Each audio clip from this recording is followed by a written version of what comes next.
Olá, gente. A nossa aula de hoje é do componente curricular Química Orgânica 2 e nós vamos falar hoje sobre estabilidade de carbocátions e rearranjos, tema de grande importância para a sequência dos nossos estudos. Então vamos à aula.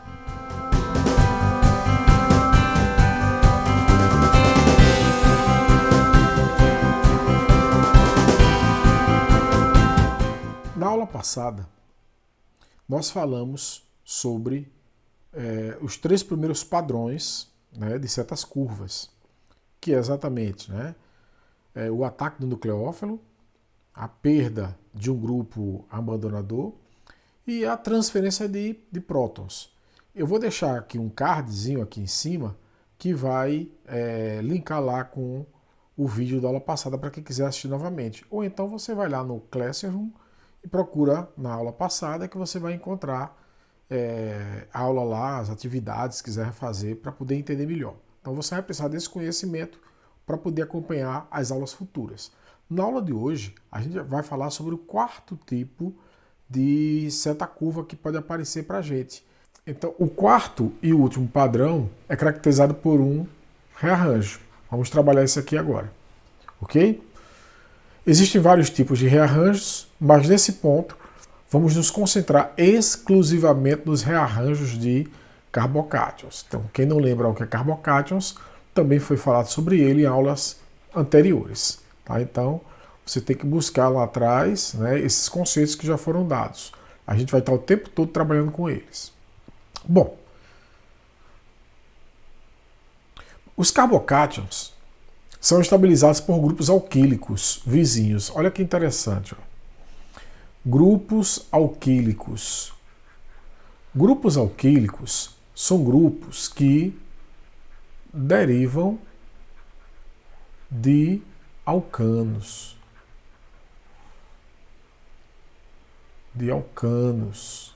Tá? Então, pegar, por exemplo, aqui, vou fazer o desenho aqui de um CH3, ligado a CH3, isso aqui é um alcano. Se você tirar um hidrogênio daqui, vai ficar CH2 e você vai ter exatamente o que a gente chama de um grupo alquílico. Tá? Aqui no caso é etil. Poderia ter somente com um carbono, aí seria um metil. Então vocês lembram disso aí da química orgânica 1.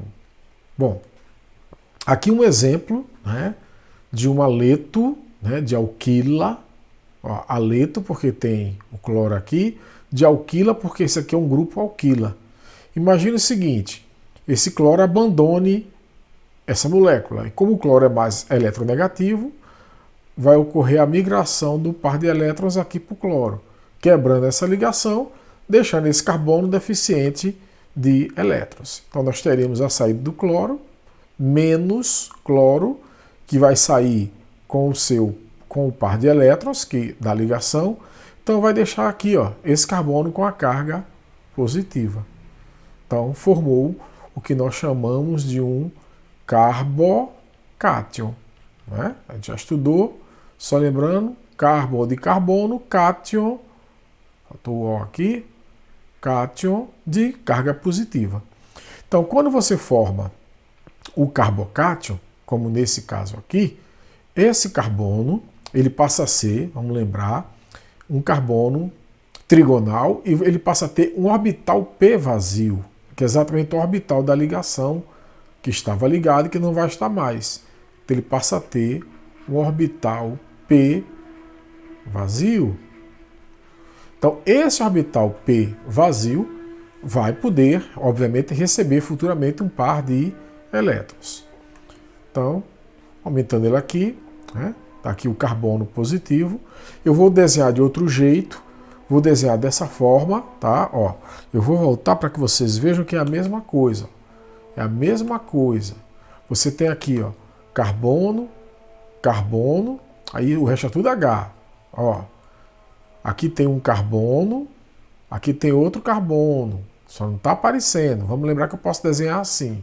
Eu desenho assim para ficar mais fácil de desenhar aqui os orbitais. Ó. Aqui esse orbital P, ele está vazio. Esse não, esse orbital aqui tá? É um orbital molecular porque ele está ligado, ele não é um orbital apenas do carbono ou do hidrogênio, é um orbital resultante da ligação aqui do carbono com o hidrogênio. Então, ele é um orbital molecular. E o que é que acontece? Esses orbitais de ligações CH de carbonos vizinhos ao carbono positivo, então veja, esse é o carbono que está positivo. Se ele tiver um carbono vizinho ligado a H, vai haver uma interação entre esses orbitais aqui. Essa interação ela é importantíssima para a gente entender a estabilidade dos carbocátions. Então, o orbital molecular de ligação, associado a uma ligação CH vizinha, se sobrepõe ligeiramente ao orbital P vazio, lá do carbono que está positivo, colocando um pouco de sua densidade eletrônica no orbital P vazio. Então, veja o que acontece. Distribuição de carga. O que foi que eu falei para vocês? Eu falei para vocês que toda vez que ocorre uma distribuição de carga, e nesse caso ocorre distribuição de carga, nós temos uma maior estabilidade do íon. Então aqui você está estabilizando o íon por deslocamento de carga de uma ligação CH vizinha. Esse efeito é chamado hiperconjugação. Não esqueçam mais. Não esqueçam mais esse nome, hiperconjugação. Ele vai aparecer demais. Então, toda vez que falar assim, estabilidade de carbocátion, na sua cabeça tem que vir o termo hiperconjugação. Não é difícil. O que é hiperconjugação? É o resultado da interação, é o resultado da sobreposição, é o resultado da distribuição de carga da ligação CH do carbono vizinho ao carbono que está positivo. Isso é a hiperconjugação. E o que é que ela faz? Ela aumenta a estabilidade do íon, ela aumenta a estabilidade do carbocátion. Tranquilo? Vamos voltar aqui para a tela. Esse desenho aqui está bem mais interessante do que o meu, né? Esse aqui eu tirei de um livro. Então você vê que aqui você tem a ligação CC, tá? Que os dois Hs, aqui o orbital que está vazio desse carbono, porque esse carbono é o carbono que está positivo, mas veja que na prática os dois carbonos vão ficar com uma certa carga positiva, porque parte da carga aqui dessa ligação vai distribuir para esse orbital vazio. Isso é chamado de hiperconjugação. Aqui está em inglês, mas dá para entender perfeitamente hiperconjugação. Aqui nós temos o caso extremo. Isso aqui pode olhar que é CHHH e o carbono e o orbital vazio. Seria então o CH3 e esse carbono aqui positivo. Perceba que, olha só, aqui está o orbital vazio. Perceba também que vizinho a esse carbono não tem um C ligado a H. Só tem H. Aqui não tem hiperconjugação. Olha só. No CH3, que é o metila, aqui nós não temos a hiperconjugação. Não tem aqui hiperconjugação. Por quê? Porque você não tem o carbono vizinho ao carbono que está positivo. Esse é o carbono que está positivo e vizinho a ele você não tem o CH para fazer hiperconjugação. Só tem os Hs. Então cuidado com esse detalhe, tá? Agora, vamos para o outro extremo. Olha o outro extremo. Eita, que está difícil de entender. Não, vamos entender. Ó, aqui é o carbono que está positivo. Ó, não tem muito segredo aqui. Deixa eu desenhar direitinho aqui para a gente, que é o carbono que está positivo. E veja, aqui o orbital vazio. Aqui a ligação com o carbono CH3, aqui uma ligação com hidrogênio, olha só. Então CH2 com H, CH3, ó. Ele destacou essa ligação aqui. Aqui a mesma coisa, ó, CH3, e aqui a mesma coisa, CH3. Ora, foi o que a gente viu anteriormente, que quando eu tinha um orbital vazio e no carbono vizinho você tinha uma ligação CH, ocorreria hiperconjugação. Então vai ter hiperconjugação aqui, ó. Só que também vai ter hiperconjugação aqui e também vai ter hiperconjugação aqui. Então eu vou ter 3 possibilidades para hiperconjugação. Consequência, esse carbocátion deve ser altamente estável, e realmente é. Esse é um carbocátion terciário, porque o carbono positivo está ligado a 3 carbonos. Então, quando aparecer um carbocátion terciário, ele vai ser extremamente estável devido à sua facilidade de formar hiperconjugação nos carbonos que estão vizinhos a ele. Então, são os 2 extremos. Aqui eu não tenho possibilidade de formar hiperconjugação, aqui eu tenho 3 possibilidades de formar hiperconjugação. Bom, então a gente vai concluir o seguinte, veja bem. Aqui é o metil, carbono positivo, não tem carbono vizinho. Aqui não tem hiperconjugação. Altamente instável. Aqui é o carbocátion terciário, tá em inglês aqui, mas dá para entender, terciário, onde você tem o carbono que está positivo ligado a 3 radicais, né, a 3 carbonos, né, esse R aqui representa quando tem carbono. Conclusão, ele pode formar hiperconjugação para cá e para cá. Resultado, ele é altamente estável. Certo? Analisando aqui, né, aqui é instável, vamos consertar aqui. Aqui, ó, veja que o carbono positivo, e veja que ele está ligado a 2 Hs, aqui não vai ter hiperconjugação, aqui não vai ter hiperconjugação, aqui vai ter hiperconjugação. Então veja que ele vai ser mais estável do que esse.